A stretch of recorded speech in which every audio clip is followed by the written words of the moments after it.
اعوذ باللہ من الشیطان الرجیم بسم اللہ الرحمن الرحیم اللہم صلی علی محمد وآل محمد وعجل فرجہم۔ ناظرین و سامعین، آپ کی خدمت میں سنڈے کلاسز کا دوسرا ایپیسوڈ پیش کیا جا رہا ہے، جس کا موضوع ہے جنت البقیع۔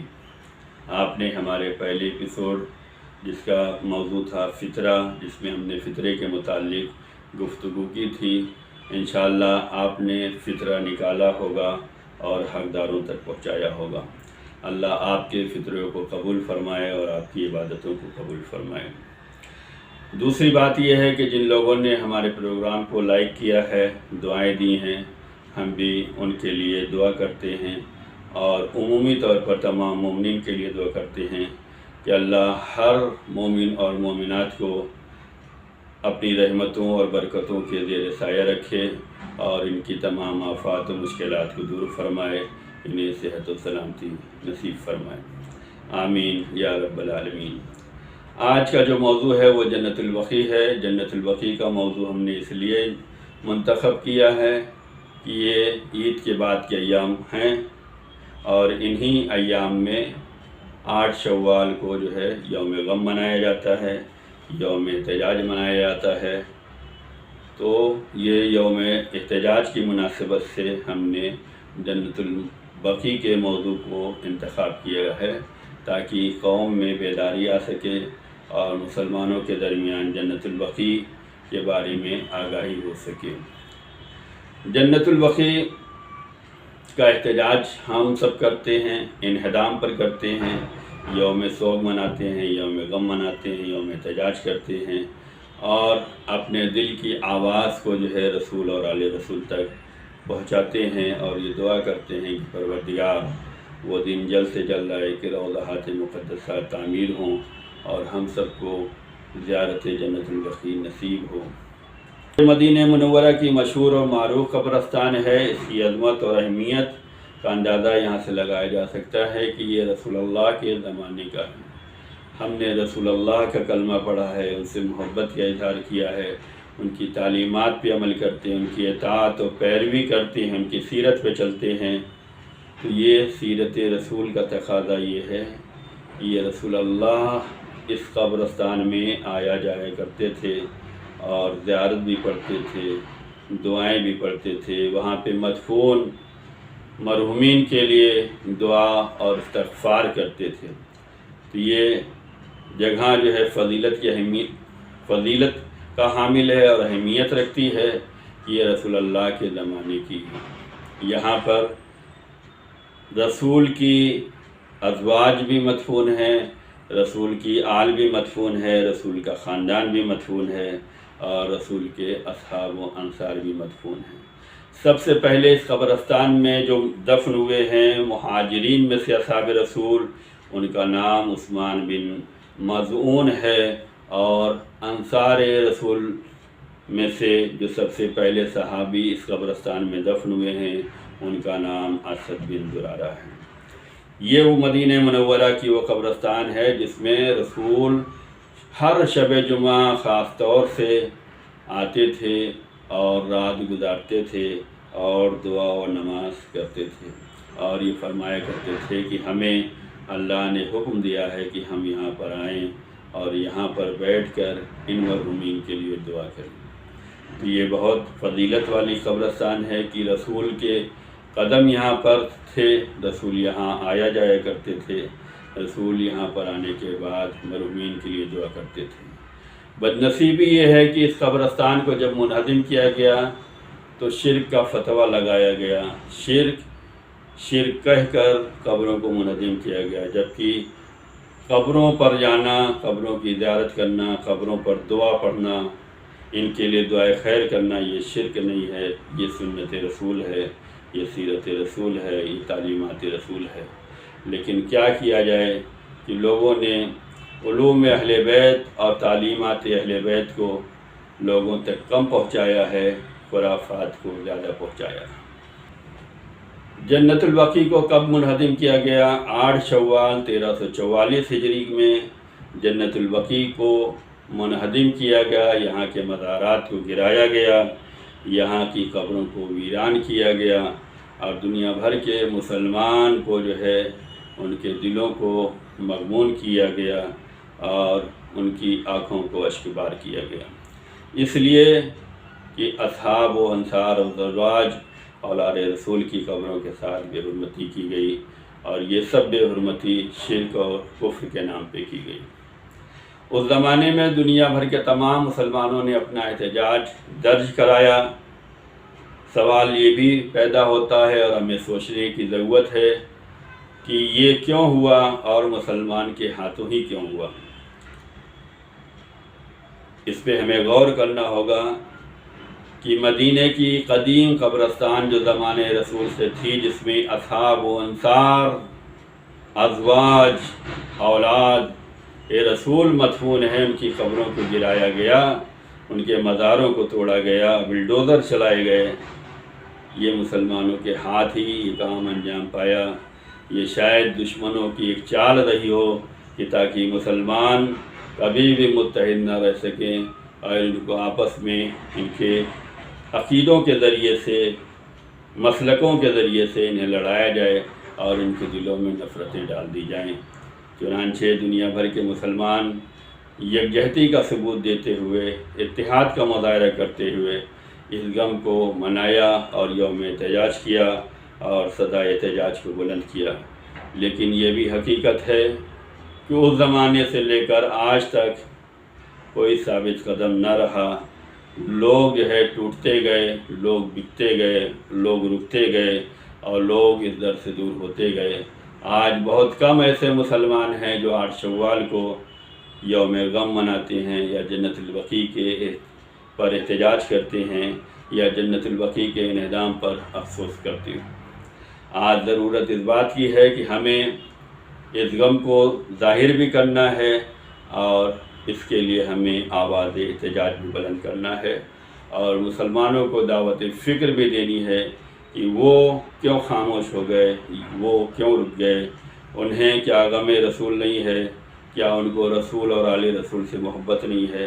انہیں کیا رسول اور ازواج رسول سے محبت نہیں ہے؟ انہیں کیا رسول اور اصحاب و انصار رسول سے محبت نہیں ہے؟ اگر محبت ہے تو ان کی ویران قبروں کو دیکھ کر آپ کا دل کیوں نہیں دھڑکتا، آپ کی آنکھیں اشکبار کیوں نہیں ہوتی؟ جبکہ آپ جہاں پر بھی ہیں، چاہے ہندوستان میں ہوں، پاکستان میں ہوں یا کسی اور علاقے میں ہوں، آپ اپنے علاقوں میں دیکھتے ہوں گے کہ مسلمانوں کی قبروں کا کیا حال ہے۔ جس سے عقیدت ہو جاتی ہے اس کے مقبرے بنا دیے جاتے ہیں۔ ہم جہاں پر رہتے ہیں وہاں پر جا کر آپ مزارات کو دیکھ سکتے ہیں۔ اگر کوئی آج مزاروں کے ساتھ بے حرمتی کرے تو ہم لڑنے مرنے کے لیے تیار ہو جاتے ہیں، لیکن مدینہ منورہ میں اصحاب و رسول اور انصار رسول اور ازواج رسول اور آل رسول کی قبریں توڑی گئیں۔ آج کا بے غیرت مسلمان صدا احتجاج کیوں نہیں بلند کر پا رہا ہے؟ یہ بھی سوچنے کی ضرورت ہے۔ یوم احتجاج کیوں منایا جائے؟ یوم احتجاج اس لیے منانا ہے کہ ہمیں محبت رسول کا ثبوت دینا ہے۔ ہم نے رسول اللہ کی رسالت کا کلمہ پڑھا ہے، ہم ان کو رسول مانتے ہیں، ہم ان کو خاتم المرسلین مانتے ہیں، ہم ان کو شفیع المذنبین مانتے ہیں، ہم انہیں رحمت للعالمین مانتے ہیں۔ ہم نے ان کا کلمہ پڑھا ہے، ان سے محبت کی ہے۔ اللہ تعالیٰ نے ان سے محبت کے لیے کہا ہے، تو جب ان سے محبت ہے تو ان کی آل، اولاد، ازواج، اصحاب کی قبروں کے ساتھ جو بے حرمتی ہوئی ہے تو اس پہ ہمیں صدا احتجاج تو بلند کرنا ہی پڑے گی، اس لیے کہ صدا احتجاج بلند کرنا ہی تو محبت کہلائے گی۔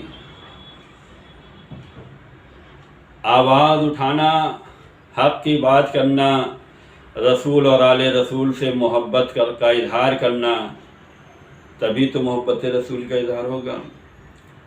اصحاب و انصار اور ازواج رسول اور امہات رسول اور امات رسول کی قبروں کے ساتھ جو بے حرمتی کی، اگر ہم خاموش ہیں تو کیسے ہم محب رسول ہیں؟ کیسے ہم عاشق رسول ہیں؟ کیسے ہم رسول کلمہ پڑھنے والے شمار کیے جائیں گے؟ تو ہمیں آواز احتجاج بلند کرنا چاہیے اور یوم احتجاج منانا چاہیے۔ یہ احتجاج منا کر ہم یہ بھی ثبوت دیتے ہیں کہ جن لوگوں نے ظلم و ستم ڈھایا ہے، مزاروں کو منہدم کیا ہے، ان سے ہمارا کوئی تعلق نہیں ہے، اور ہم ان سے اظہار بیداری کرتے ہیں، اور ہم نے رسول اور آل رسول سے محبت کا اظہار کیا ہے۔ اس زمانے میں بھی اظہار کرتے تھے، آج بھی اظہار کر رہے ہیں۔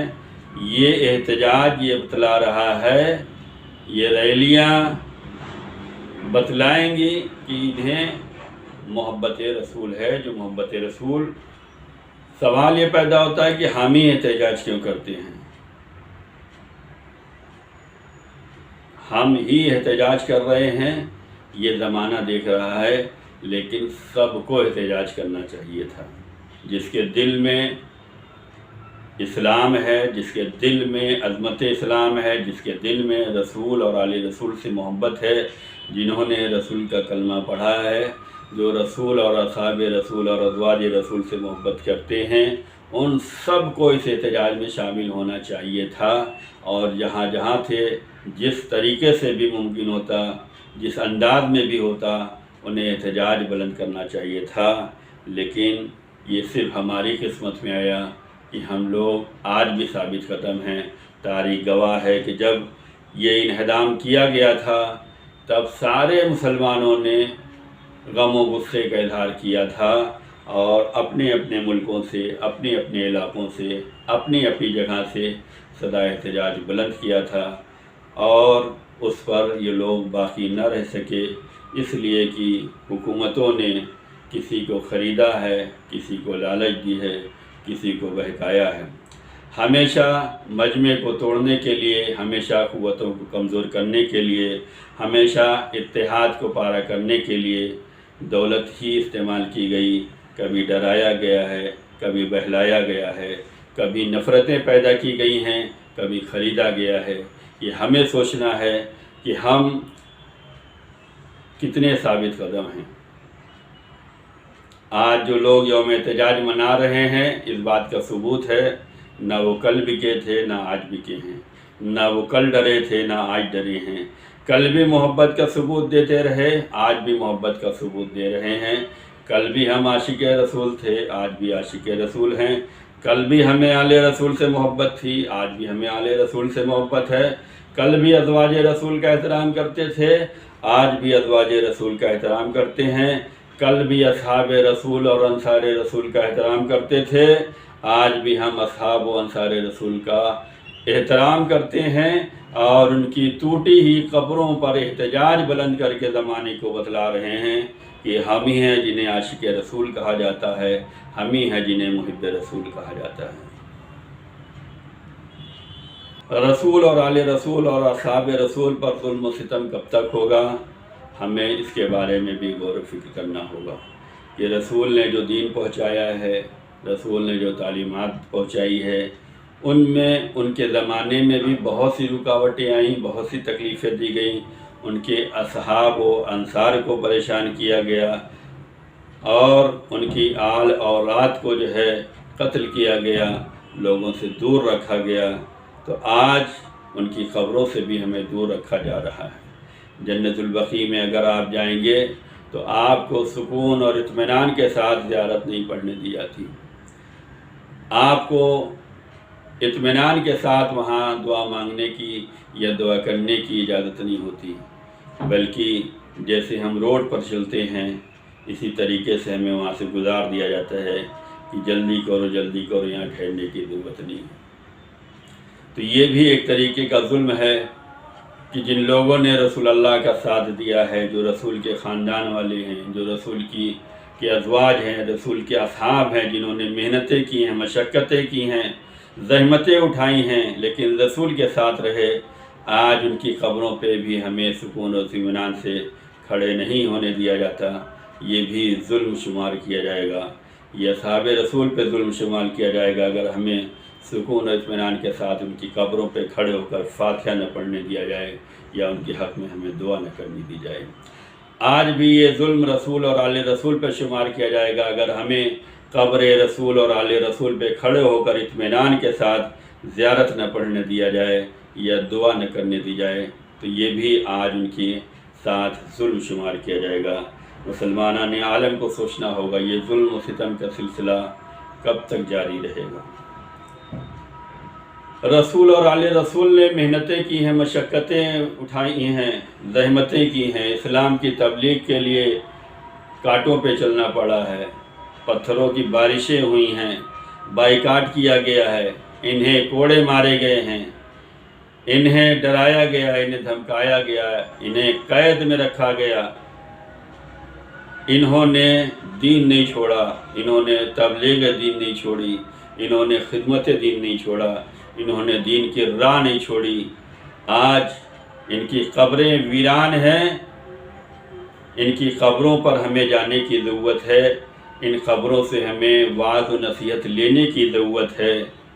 جن لوگوں نے زحمتیں و مشقتیں برداشت کی ہیں، ان کی زحمتوں اور مشکلوں کا ہمیں کیا صلہ دینا چاہیے تھا۔ آپ کہیں گے ہم کیا صلہ دے سکتے ہیں، ہم کیا کر سکتے ہیں؟ تو وہ مسلمان جنہوں نے قرآن پڑھا ہے، قرآن میں موجود ہے قُل لَا أَسْأَلُكُمْ عَلَيْهِ أَجْرًا إِلَّا الْمَوَدَّةَ فِي الْقُرْبَى۔ رسول نے اتنی زحمتیں برداشت کی ہیں، اتنی تکلیفیں اٹھائی ہیں، تو ان کی محنتوں کا اگر تمہیں کچھ ثمرہ دینا ہے، اجر دینا ہے، معاوضہ دینا ہے، ان کی خدمتوں کا اگر تمہیں اعتراف کرنا ہے، ان کی مشکلات کو اگر کچھ آسان کرنا ہے، تو قرآن نے یہ فرمایا ہے کہ اے رسول کہہ دیجئے کہ میں تم سے اجر رسالت کچھ نہیں مانگتا، اگر کچھ ہو سکتا ہے تو وہ میرے قرابت داروں سے محبت کا اظہار کیا جائے۔ آج قبریں ویران ہیں، احتجاج کیجئے، یہ محبت ہوگی، یہی اجر رسالت ہوگی۔ آج قبر آل رسول اور اصحاب رسول پہ ہمیں سکون و اطمینان سے کھڑے نہیں ہونے دیا جاتا، اس کے لیے آپ دعا کیجئے، یہی اجر رسالت ہوگی۔ آخر میں دعا کرتے ہیں کہ پروردگار روضات مقدسہ کی تعمیر کے اسباب مہیا فرما، ظہور حضرت امام زمان علیہ السلام میں تعجیل فرما، اور تمام مومنین کی دعاؤں کو قبول فرما، اور ہم سب کو جلد از جلد زیارت جنت البقیع نصیب فرما، آمین یا رب العالمین۔ بسم اللہ الرحمن الرحیم، ان اللہ و ملائکتہ یصلون علی النبی یا ایھا الذین آمنوا صلوا علیہ وسلموا تسلیما، اللہم صل علی محمد وآل محمد وعجل فرجهم۔